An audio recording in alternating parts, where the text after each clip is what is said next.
I am Malcolm Van Delst, and this is an excerpt from Do the Wrong Thing, a book series or extra long novel that opens with a woman trying to kill herself. She says, I don't know why I tried to do this, and by way of explanation, tells her life story.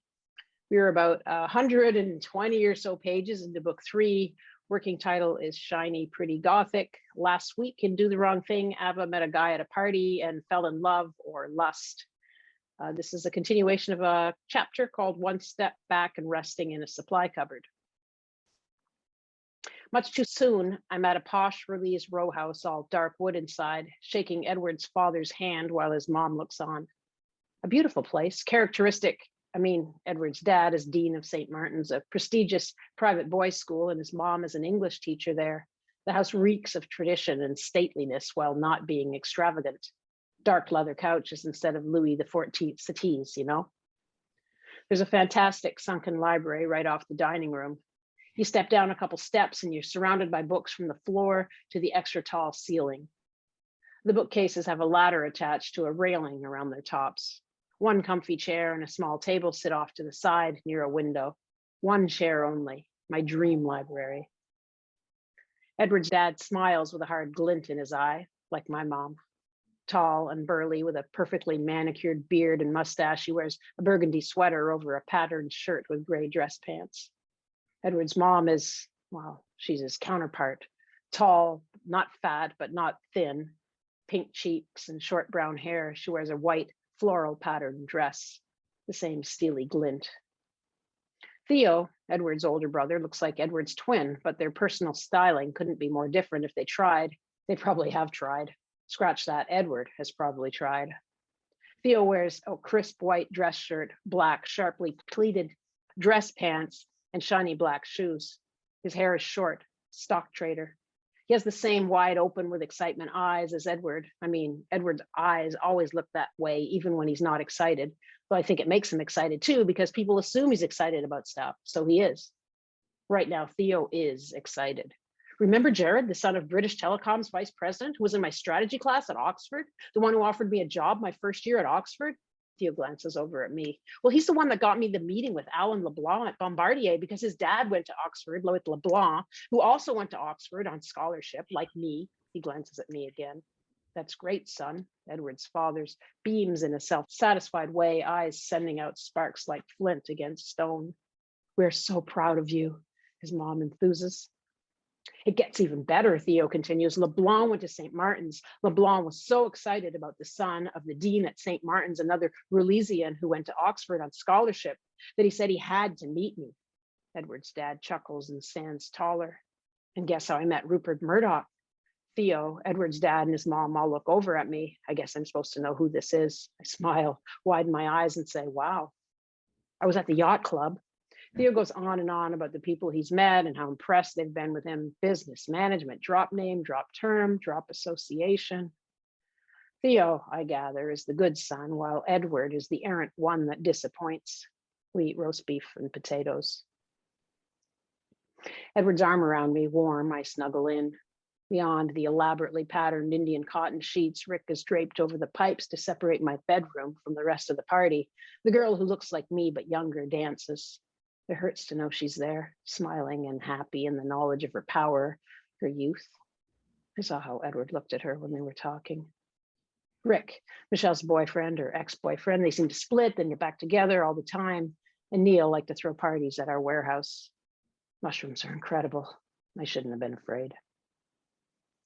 Another party in our warehouse. Rick, Neil, Bradley, and Auden like having parties. The young girl who looks like me is here again, so I talk to her, try to figure her out. She's confident. I think she looks down on me, even though aside from her 5 years on me, I'm better looking and more stylish. I was right about the way Edward looked at her. She knows she can get him if she wants. Another Sunday dinner with Edward's family, this time at his sister's in the burbs. Theo's wife has their baby strapped to her front in some kind of harness, facing outwards. It looks like an X with its arms and legs sticking out diagonally, and all I can see for the whole visit is this baby X. It's superimposed on Theo as he gabs excitedly to his dad. It X's out Edward's dad's chest as he sits back in his chair, arms folded across his body. It's plastered across the top of Edward's mom's curls as she stares into her lap. a second white floral dress fluttering in the breeze from an open window. Baby X, baby X, baby X, I think, and I try not to laugh. I'm not sure the new tariffs are in our best interest, Theo is saying. Sure, they'll protect our market, but we need to attract more companies who'll need the infrastructure Bell builds. Tariffs are always a problem, Edward's father responds. I hope I can convince Bombardier to open a new plant. Did I tell you they offered me a job? I turned it down, of course, but that makes 5 offers in as many months.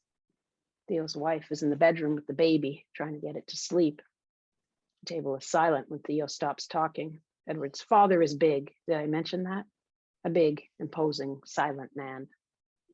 I'm cutting my roast beef, wondering if I'm doing it in the proper British manner, when Edward reaches over and lifts the bra strap, which has fallen down my shoulder. He tucks it carefully beneath the material of my sleeveless blouse, then smiles at me in what I feel is a condescending manner. I stare down at my plate, mortified with an embarrassment that slowly dissolves into fury. I don't care about fallen bra straps. Edward and his family are forcing me to care, judging me on my appearance. And Edward, hiding my bra strap? He's never cared about stuff like that before. It doesn't occur to me that I can leave. I don't know where we are, or if buses even come here. They must. I simmer, cook my own brain, making the stew you see here now. Later, back at my place, I tell Edward about Baby X. He doesn't think it's funny. I don't like this guy Edward's brought to our loft. I don't like his stringy hair. I don't like his Fu Manchu mustache. I don't like his leather vest, and I definitely don't like his 3 sullen pit bulls. I don't like that he doesn't smile and look steadily at me, but makes no overture to conversation. I don't like how Edward has removed my things from my table and moved it away from my bed. I don't like how he's taken the chairs from Michelle's in my kitchen and placed them around my table. I don't like how he, Rick, and the Fu Manchu guy sit around that table smoking pot and drinking coffee, nor how they murmur and stop talking altogether when Michelle or I enter my side of the loft. I don't know who Fu Manchu is, but I know he's about drugs and I know he's dangerous.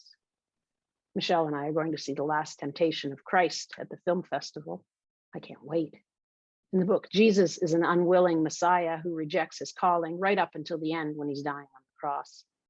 The Vatican banned the book the movie is based on, and the Greek Orthodox Church tried to have not only The Last Temptation of Christ, but all of Kazantzakis' books banned. This film is banned in Greece, Turkey, and a bunch of South American countries. There will be protests when we get to the theater, which makes it exciting. Michelle and I are about to walk out the door when Rick calls out, "Hold on a moment. Give me your hand," he says, smiling to me. I tentatively hold it out. "That's a half a hit, but it's really good," he says as he presses a tiny piece of paper into my palm. I look at Michelle. Rick gives her the other half. "Cool," she says. She looks at me and pops her half into her mouth. I grin, shrug, and do the same. Outside the cinema, the protest is underwhelming. A small group of people, mainly older, stand across the street with a few signs. "Blasphemers," one of them shouts as we go inside. Michelle and I giggle. We grab what seem to be the last 2 available seats beside each other. As we settle in, I'm excited and warm, like I'm among friends. I wonder if this is the acid, or maybe it's just because there are so many people here and like me, they choose art and question religious orthodoxy. I turn to Michelle, who's intent on the opening credits.